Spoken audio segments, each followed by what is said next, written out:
Welcome to kids super learning.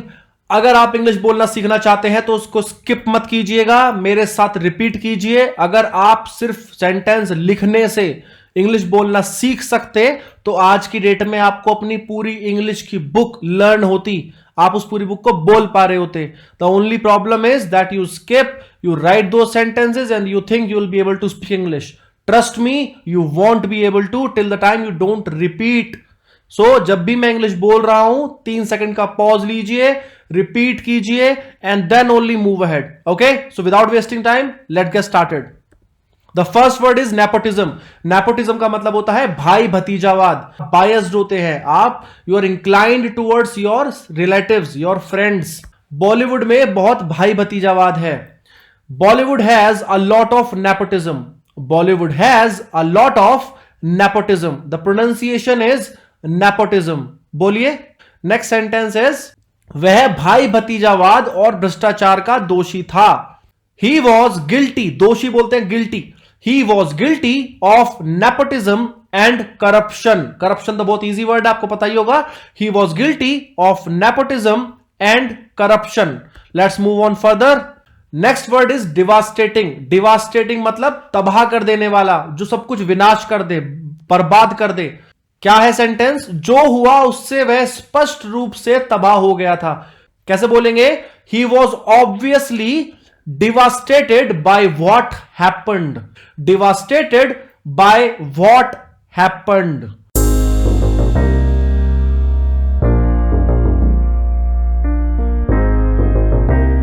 स्वाम्प्ड। Swamped मतलब होता है भरा हुआ। कोई इसको स्वाम्प्ड बोलता है, कोई इसको स्वैम्प्ड बोलता है। It's just the accent, so you shouldn't bother about that much. Sentence क्या है? होटल ग्राहकों से खचाखच भरा हुआ था। The hotel was स्वैम्प्ड with customers. ग्राहक मतलब customer. The hotel was स्वैम्प्ड with customers. मैंने दोनों तरीके से बोल के दिखाया, आप जैसे मर्जी वैसे बोल सकते हो। एक और मतलब होता है स्वैम्प्ड का, जलमग्न हो जाना। जब पानी से कोई चीज भर जाती है, पानी से कोई चीज घिर जाती है, पूरी तरह डूब जाती है, उसको भी बोलते हैं स्वैम्प्ड।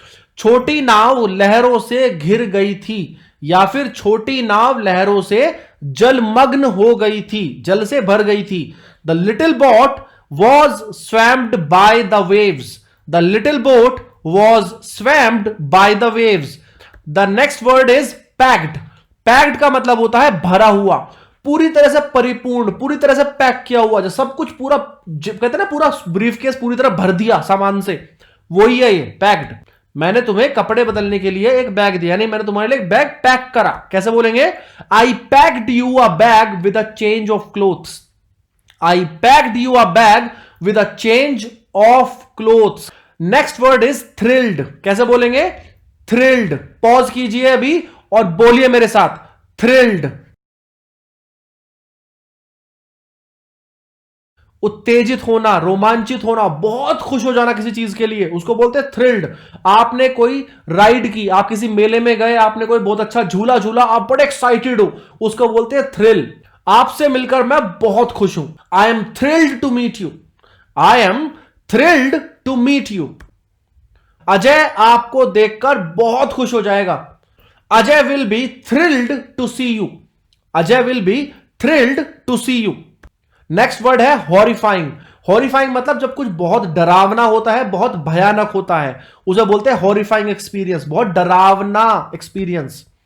मैंने जो देखा उससे मैं बुरी तरह से डर गया। I was horrified by what I saw. I was horrified by what I saw. Corona virus रोग के प्रसार की गति भयानक रूप से तेज है। प्रसार मतलब फैलना, स्प्रेड होना। कोरोना वायरस यानी बहुत तेजी से, बहुत भयानक रूप से फैल रहा है। So how would you say the speed of the spread? Spread मतलब प्रसार होना, किसी चीज को फैलाना। The speed of the spread of corona virus disease is horrifyingly fast. Troll, ये बहुत लेटेस्ट वर्ड है और बहुत ट्रेंडिंग है, बड़ा ध्यान से समझिएगा। इंटरनेट पे जब किसी का मजाक उड़ता है उसे बोलते हैं ट्रोल होना। इंटरनेट पे ट्रोल हो गया ये वीडियो, ये पर्सन इंटरनेट पे ट्रोल हो गया, उसको इंटरनेट पे ट्रोल किया जा रहा है। आपने बहुत बार सुना होगा, ट्रोल का मतलब ही होता है इंटरनेट पे मजाक उड़ाना। ये एक स्लैंग वर्ड है, ये डिक्शनरी में मत बैठना ढूंढने, ये स्लैंग वर्ड है। स्लैंग वर्ड वो होते हैं जिनका लिटरल मीनिंग हिंदी में नहीं होता, ठीक है, ये ट्रांसलेशन नहीं है। उसका सोशल मीडिया पर बहुत मजाक उड़ाया जाता है। कैसे बोलेंगे? He is very much trolled on social media. He is very much trolled on social media. There is another way to say that, and that is he is trolled a lot on social media. He is trolled a lot on social media. Moving on, एक और sentence देख लेते हैं। सोनाक्षी सिन्हा का हमेशा ही social media पर मजाक बनता रहता है। That usually happens. So कैसे बोलेंगे? Sonakshi Sinha is always trolled on social media. Sonakshi Sinha is always trolled on social media. बोलिए फैसिनेटिंग। फैसिनेटिंग ऐसा होता है जिसको देख करके आप एकदम से खुश हो जाते हो, उसको बोलते हैं फैसिनेटिंग। उन्होंने भारत में अपने जीवन के बारे में कुछ आकर्षक किस्से बताए। He told some fascinating tales. किस्से, छोटे छोटे जो कहानी को किस्से होते हैं ना, उन्हें बोलते हैं टेल्स। स्टोरी बोलते हैं कहानी को, टेल बोलते हैं किस्से को। It's not the TAIL tail, it's TALE tell.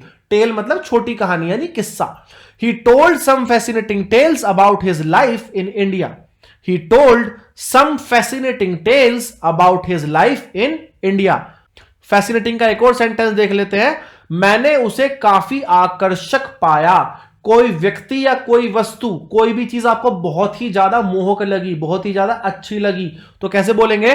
I found him quite fascinating. अगर यहां पर कोई चीज होती तो हम बोलते I found it quite fascinating, या फिर I found that quite fascinating. यहां पे किसी व्यक्ति की बात है तो हम हिम का इस्तेमाल करेंगे, किसी स्त्री की बात होगी तो हम हर का इस्तेमाल करेंगे। हम उसकी आवाज पर मोहित हो गए, कहते ना आवाज पर लट्टू हो जाना, बिल्कुल मदहोश हो जाना। कैसे बोलेंगे? We were fascinated by her voice. We were fascinated by her voice. Vital, ये बहुत ज्यादा इंपॉर्टेंट है। आप लोगों ने अगर कोई एड देखा हो जहां पे हम बोलते हैं वाइटल वाइटामिन्स, यानी कि ऐसे वाइटामिन्स जो आपके लिए अत्यंत महत्वपूर्ण है। हमारी योजना की सफलता के लिए आपकी मदद महत्वपूर्ण है। Your help is vital to success of our plan. Vital की जगह आप इंपॉर्टेंट भी रख सकते हैं, नेसेसरी भी बोल सकते हैं, इसेंशियल, क्रूशियल, की, इंपॉर्टेंट, बट वाइटल यहां पे हम इस्तेमाल कर रहे हैं। Vital is a very good word, a new word, you must speak that as well. दोनों के बीच एक महत्वपूर्ण संबंध है। There is a vital link between the two. There is a vital link between the two. संबंध को link भी बोलते, कहते हैं ना लिंक कर रहे हो उन दोनों चीजों को, कनेक्शन बना रहे हो उनके बीच में, तो यहां पे वही लिंक है। स्पाइक, आजकल बड़े हेयर स्टाइल चलते हैं, बाल उठ जाते हैं जेल लगा करके आगे के, तो उनको बोलते हैं स्पाइक, कांटे। स्पाइक का लिटरल मीनिंग होता है कांटा, लेकिन पॉइंटेड, पॉइंटेड कोई चीज होती है तो, या फिर हम कोई चीज एकदम से सडन राइज देखते हैं तो स्टैटिस्टिकल फॉर्म में हम स्पाइक को बोलते हैं जब कोई चीज एकदम से राइज करती है, कोई ग्राफ में होती है तो कैसे बोलेंगे? कैक्टस के कांटे बहुत तेज हैं, कैसे बोलेंगे इसको? इसको बोलेंगे the spikes on the cactus are super sharp. कैसे बोलेंगे? The spikes on the cactus are super sharp. Loan की दरों में गिरावट के बाद घरों की कीमतें बढ़ गई। Housing price is spiked. तेजी से कोई चीज जब बढ़ती है, गोल्ड के रेट बढ़ रहे हैं, the gold rates are being spiked. Similarly housing prices spiked after the loan rates dropped. कोई चीज नीचे गिरती है उसको बोलते हैं ड्रॉप, लेकिन जब कोई चीज तेजी से बढ़ती है उसे बोलते हैं स्पाइक। भारत में एक दिन में सबसे ज्यादा कोविड-19 के मामलों में बढ़ोतरी हुई है। कैसे बोलेंगे? India recorded highest single day spike in COVID-19 cases. India recorded highest single day spike in COVID-19 cases. Moving on, binge. The pronunciation is not bing, it's binge. BINGE, binge. It's not binge, it's binge. Binge क्या होता है? It's again a slang. Binge का मतलब होता है जब कहते हैं ना खाना पीना खाया, मस्त पार्टी करी, इंजॉय करा, उसको बोलते हैं बिंज।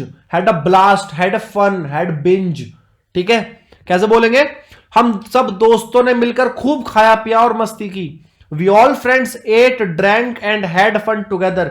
ये तो हुआ वो ट्रांसलेशन जो आप पढ़ना चाहते हो, बट बोलना मत ऐसे, बोलना ऐसे। We all friends had binge together, we all friends had binge together. Okay, binge means had fun.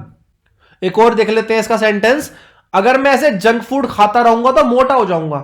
If I keep eating junk food like this I will get fat. ये तो हुआ नॉर्मल सेंटेंस। अब उसको बोलेंगे और अच्छे तरीके से, कैसे? If I continue to binge on junk food like this I will become obese. If I continue to binge on junk food like this I will become obese. Obese माने होता है मोटा। एलिज, एलिज कैसे बोलते हैं? बिना सबूत के किसी को आरोप लगा देना किसी के ऊपर कि बस तुमने ये काम कर दिया। I don't have a proof yet I am allegedly applying a false impersona on a person, that's known as allege। आप जब कोई गलत आरोप किसी के ऊपर लगाते हो, फॉल्सली कमिट करते हो कुछ, तो उसको बोलते हैं एलीज, बिना सबूत के आरोप लगाना। उस पर बिना किसी सबूत के हत्या का आरोप लगाया था। He was alleged for murder. अब अगर आपको इसको लिटरल ट्रांसलेशन करना है तो फिर तो वही तरीका है कि आप पूरा सेंटेंस बनाओ लिटरल ट्रांसलेशन करके, बट अगर आप एलीज लगा देते हो तो वो सारे हिंदी वर्ड गायब हो गए और सबको समूह बना करके एक सिर्फ इंग्लिश वर्ड ने रिप्लेस कर दिया। He was alleged for murder. Moving on, let's see one more sentence of allege. उसने बिना किसी सबूत के मुझ पर आरोप लगाया कि मैंने उसे धोखा दिया। कैसे बोलेंगे? She alleged that I cheated her. See how easy it is to draw a form a sentence in English. If you know the words, if you know the vocabulary, framing a sentence is very easy. It's easy as a pie. So this is a phrase, easy as a pie. I want you to write down in the comment section what is the meaning of easy as a pie. Okay? She alleged that I cheated her. Deafening. It's not deafening. It's not deafening.